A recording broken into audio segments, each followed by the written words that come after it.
오늘 히스기야의 일대기를 나누면서 함께 하나님과의 연합을 이루는 과정이라는 제목을 가지고서 말씀을 좀 나누려고 합니다. 히스기야는 우리가 본문에서 읽었던 대로 남유다의 아주 선한 왕입니다. 얼마나 선하냐면 하나님 보시기에 정직히 행했는데 다윗을 모델로 삼고 다윗처럼 하나님 보시기에 정직하게 행했다라고 나와 있어요. 이런 히스기야의 가장 큰 업적이라고 한다면 종교개혁이 있겠죠. 그가 오늘 쭉 본문에서 읽었지만 히스기야는 남유다의 가장 골칫거리였던 산당을 제거했습니다. 그리고 그의 아버지 시대에 섬겼던 온갖 우상들을 다 제거했어요. 그 우상들 중에는 주상들도 있었고 아세라 목상도 있었고 또 모세 시대에 만들었던 놋뱀도 있었다라고 합니다.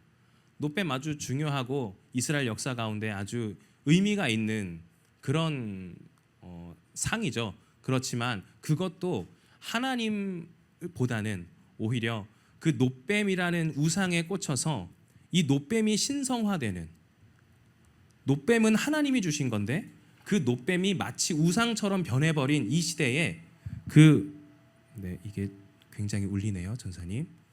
조금만 해주시면 감사합니다. 그 놋뱀이 우상이 되어버린 시대에 모세 때의 그 놋뱀마저도 느흐수단, 놋조가 고철덩어리일 뿐이다라고 선포하면서 그것마저도 제거했다라는 거예요. 오늘 이 열왕기하를 보면 이렇게 어떤 우상들을 제거하는 것만 나오지만 역대하를 보면요, 좀 더 자세한 종교개혁의 스토리를 볼 수 있어요. 우선은 그 자신의 아버지 때에 섬겼던 아수르의 우상들이 성전에 있었습니다.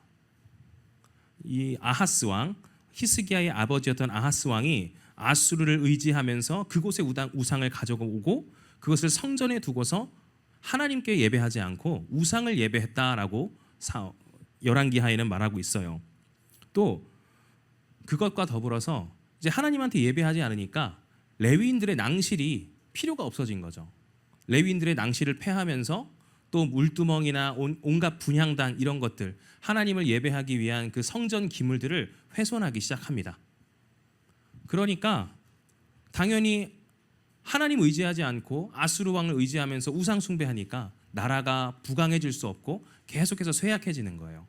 마침 그때에 아람과 북이스라엘의 연합군이 남유다를 쳐들어오려고 하는데 이제 아하스 왕은 하나님을 의지하지 않으니까 아수르에게 손을 벌리게 되는 거죠. 아수르 왕이요, 우리가 지금 나라가 멸망할 위기에 처해 있는데 우리 좀 도와주십시오. 만약에 하나님께 빌었다면, 하나님께 의지했다면 하나님은 그 목소리를 들으시고 응답하셨겠죠. 그런데 아수르 왕은 하나님이 아니었어요. 그는 머니가 필요했어요. 그에게 도움을 받으려면 머니가 필요했어요. 그러니까 어떻게 했을까요? 성전에 남아있는 그 기물들 혹은 성벽에 있는 금부치들을 다 떼어가지고 아수르 왕에게 바친 거죠. 그제서야 아수르 왕이 와서 그 연합군들, 북이스라엘과 아람의 연합군들을 이기게 해줬더라, 그들로부터 지켜줬더라라고 말을 하고 있습니다. 그러니까 성전은 아주 볼품없는 그런 모습처럼 변해버렸다라는 거예요. 그런 상황에서 히스기야가 하나님으로부터 감동을 받고 이제 종교개혁을 하려고 하지 않습니까?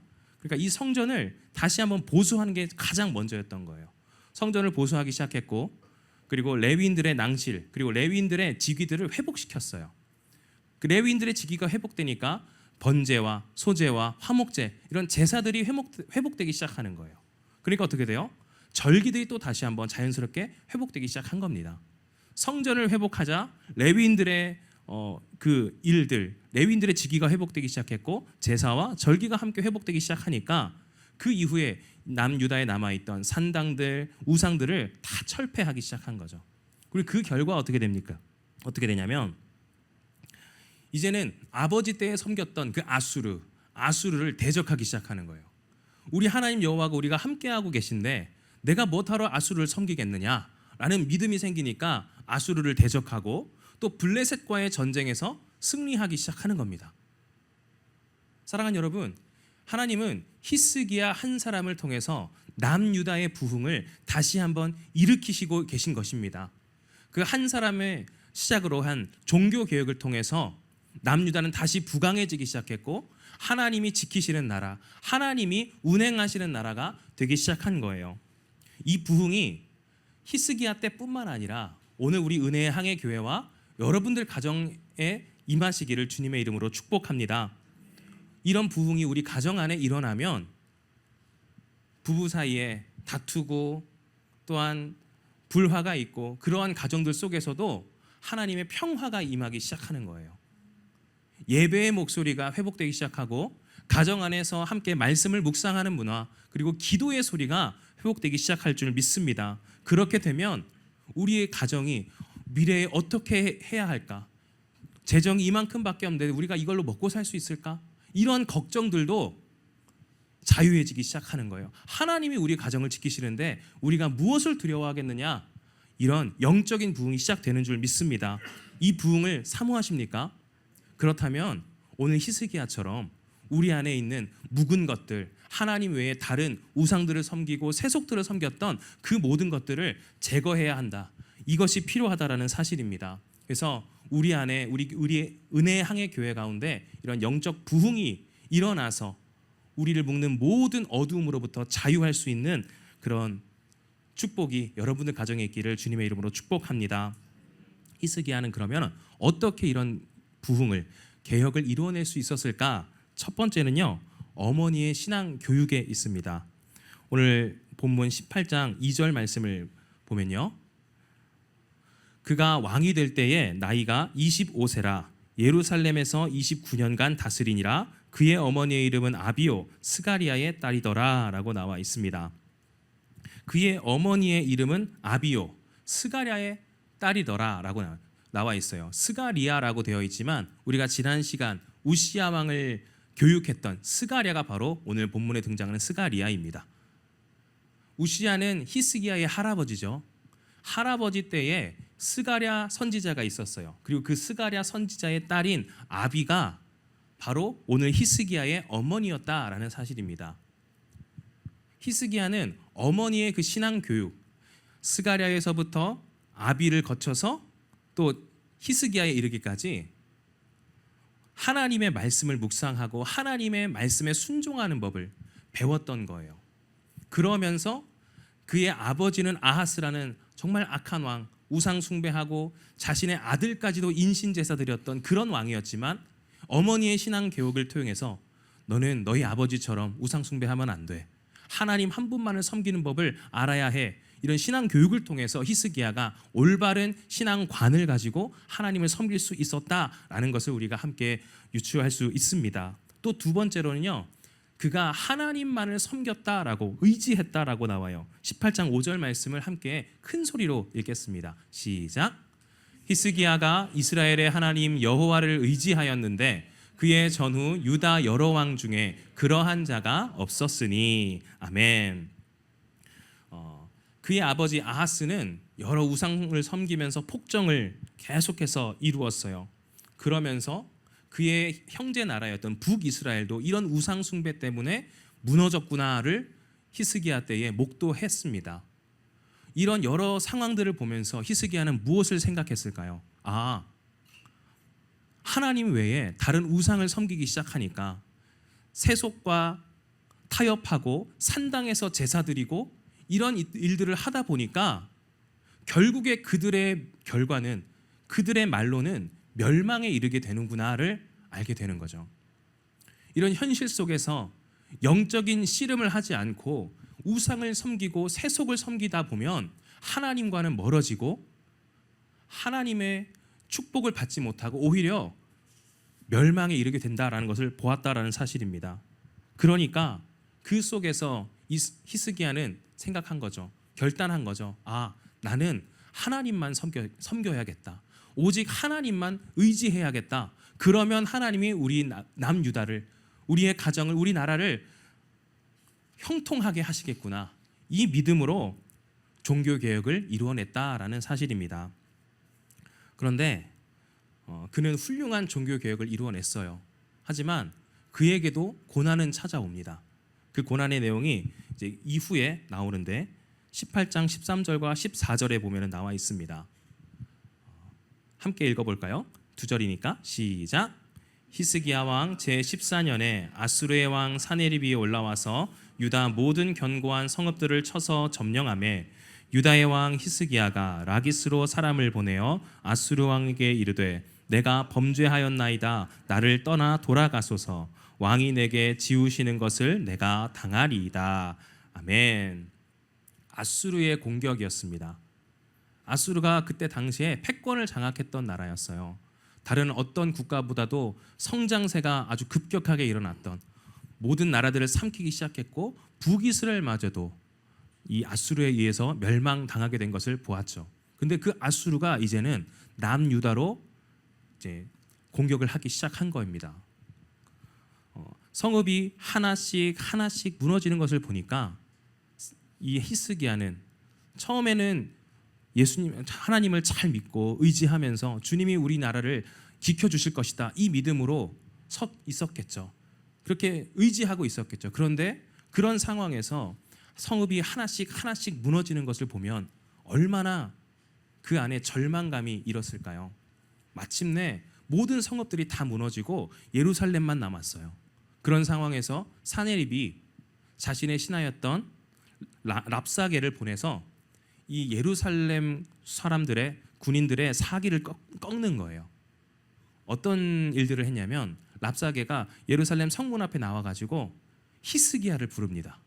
히스기야 왕이여, 나와보소서, 나와보소서. 원래 그 당시에 이제 국제법에 따르면 아무리 약한 국가라 하더라도 신하가, 다른 나라의 신하가 왕 앞에 가서 알현하고 내가 왔습니다라고 보고를 해야 돼요. 그리고 이제 외교적인 문제에 있어서도, 전쟁 중에서도 신하가 왕을 부르는 법은 없었습니다. 그런데 이 랍사게는 자신들이 아수르의 신하라는 이름으로 그 아수르를 배경 삼아서 이 너무나 작은 소국인 예루살렘 왕, 유다 왕을 부르는 거예요. 얼마나 예의가 없고 경우가 없는 행동입니까? 거기다가 이제 히스기야 왕이 나오지 않으니까 모든 그 유다의 국민들 들으라고 소리칩니다. 북이스라엘이 우리 아수르 왕에 의해서 무너지지 않았냐? 너희의 하나님이 살아계셨으면 과연 북이스라엘이 무너졌겠니? 너희의 성읍들이 과연 무너졌겠니? 계속 하나님과 남유다를 조롱하기 시작한 거예요. 그런 상황에서도 히스기야는 랍사게의 입을 막지 못했습니다. 그저 자신의 백성들, 남유다의 백성들 입단속만 할 뿐이었어요. 랍사게가 하나님을 모욕하니까 그러면 백성들은 아이, 저 사람이 우리 감히 하나님을 모욕해? 하면서 일어날 수 있잖아요. 근데 그렇게 되면 전쟁이 일어나겠죠.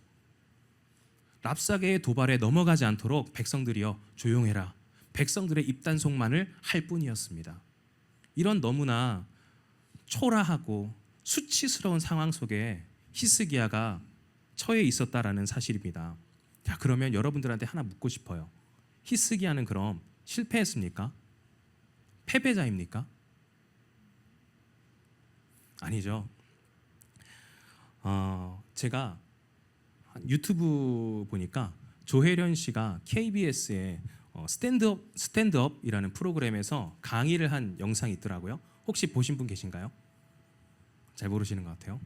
네, 저만 유튜브를 하나 봅니다. 여러분들 아주 거룩하게 말씀 보고 기도하고 그런 생활만 하시는 것 같습니다. 제가 반성해야겠네요. 그 내용이 어떤 거였냐면 젊은 세대들에게 용기를 주고 위로해주는 그런 내용이었어요. 그런 중에 조혜련 씨가 강호동 씨랑 친구라고 하더라고요. 강호동 씨가 하루는 이렇게 물어봤대요. 조혜련 씨에게 뭘 물어봤냐면, 혜련아, 인생에는 성공과 실패가 있지? 물어봤대요.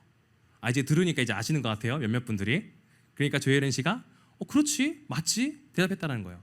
거기다 이제 강호동 씨가 틀렸다 이라는 거예요. 어떻게 성공과 실패가 있노? 성공과 과정만 있지. 이렇게 말했다라는 거예요. 굉장히 좀 마음에 와닿는 내용이죠. 저는 이 스토리가 굉장히 우리 믿는 자들의 삶과 밀접한 연관이 있다라는 생각이 좀 들었어요. 오늘 히스기야도 실패한 것 같은 그런 상황에 놓여 있습니다. 그러나 그것이 실패가 아니라는 거예요. 우리도 신앙생활 하다 보면은 말씀 묵상 결단하고 한번 내가 해봐야지, 내가 새벽기도 한번 깨워봐야지, 이런 영적인 결단들 하지 않습니까? 그렇지만 그것이 일주일도 못 가고 때로는 하루도 못 가고 이제 넘어지는 경우가 있어요. 또 이렇게 주일 예배 나와서 말씀 듣고 이제 우리가 가정 예배를 시작해야겠다, 여러 가지 결단들을 하지만 못 지키는 경우가 있다라는 사실입니다. 또 매일매일 내가 넘어지는 죄, 유혹들, 그 유혹들에 우리가 무너지는 경우가 너무나 많다라는 거예요. 그러나 그렇다 하더라도 우리가 실패한 인생은 아니다.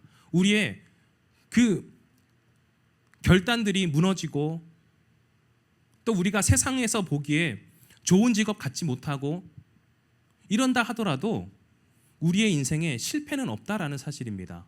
그 모든 것이 하나님과 동행하는 과정 중에 일어나는 사건들이다라는 사실을 여러분들 꼭 기억하셨으면 좋겠습니다.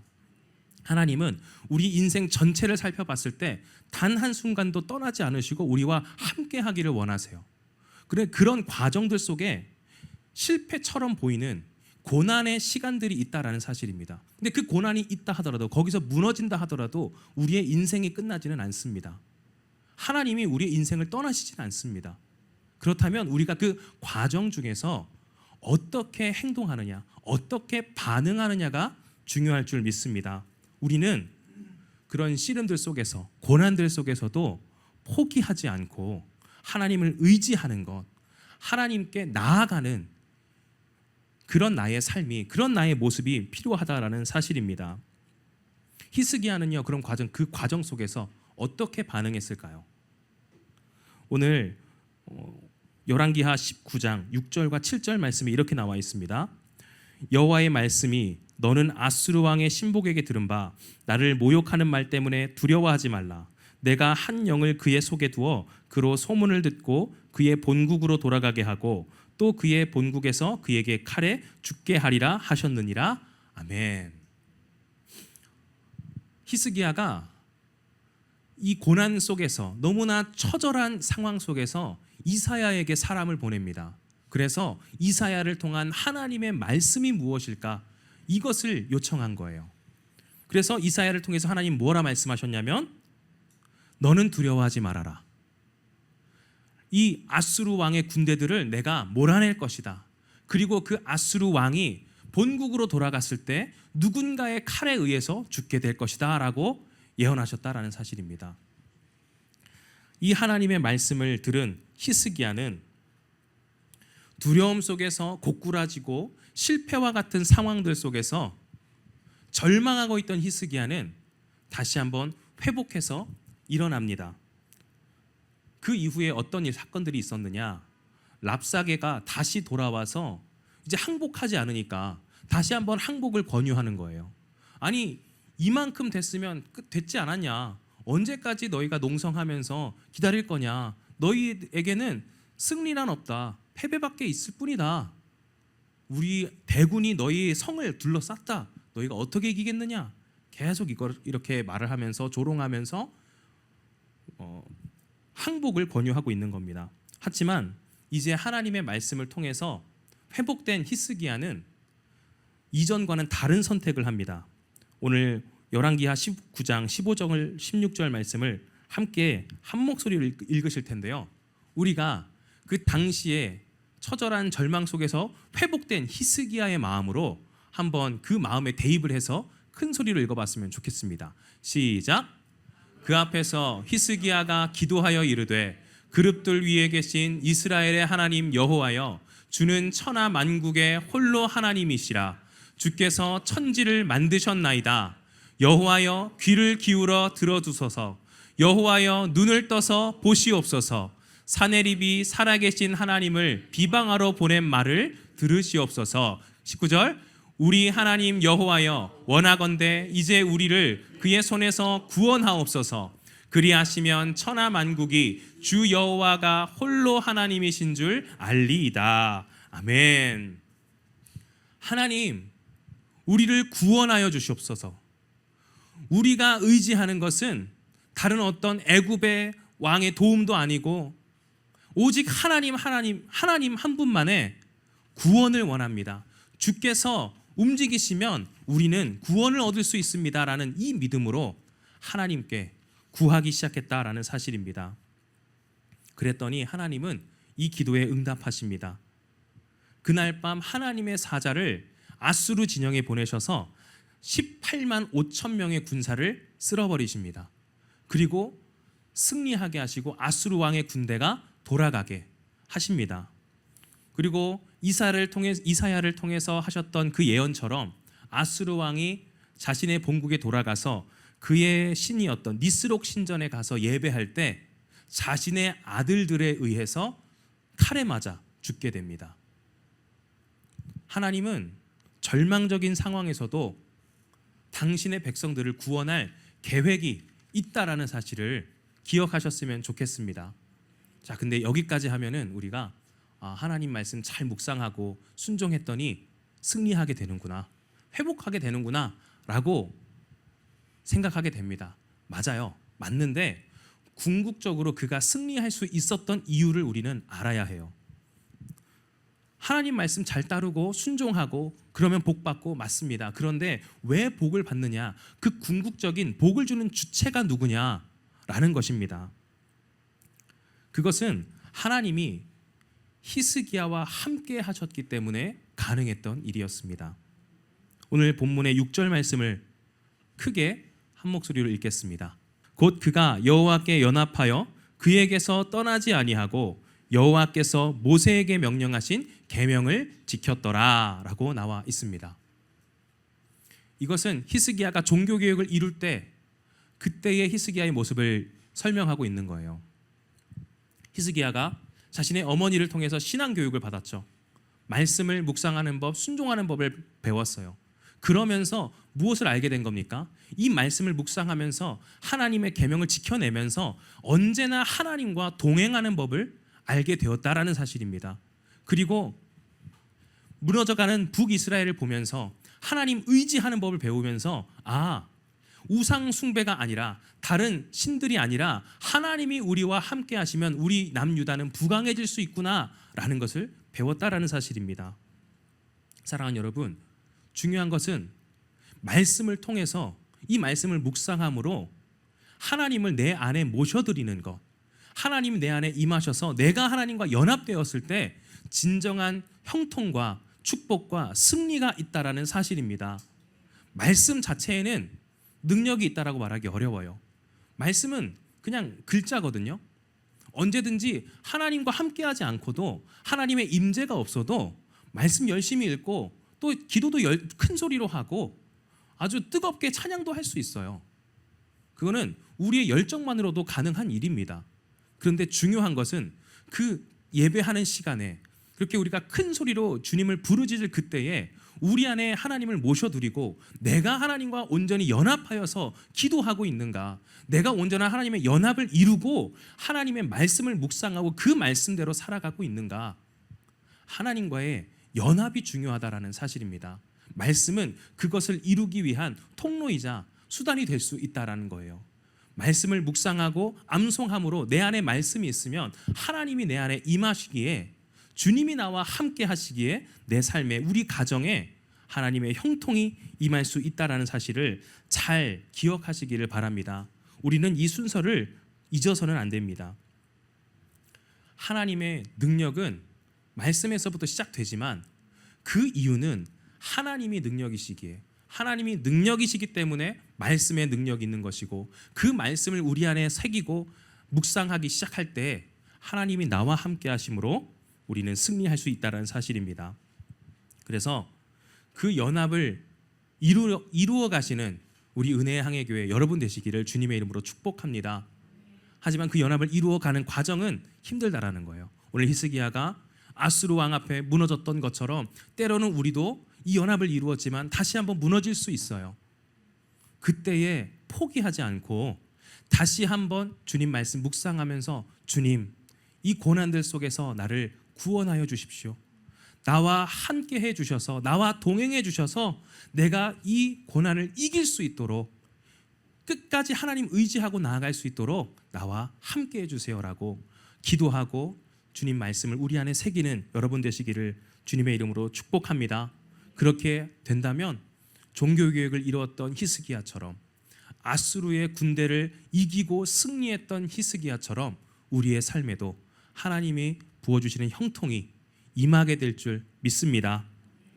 우리 예배팀 나와주시면 감사합니다. 하나님은요, 주님과의 연합을 이루어 가도록 우리에게 말씀을 부어주셨어요. 말씀을 허락하셨습니다.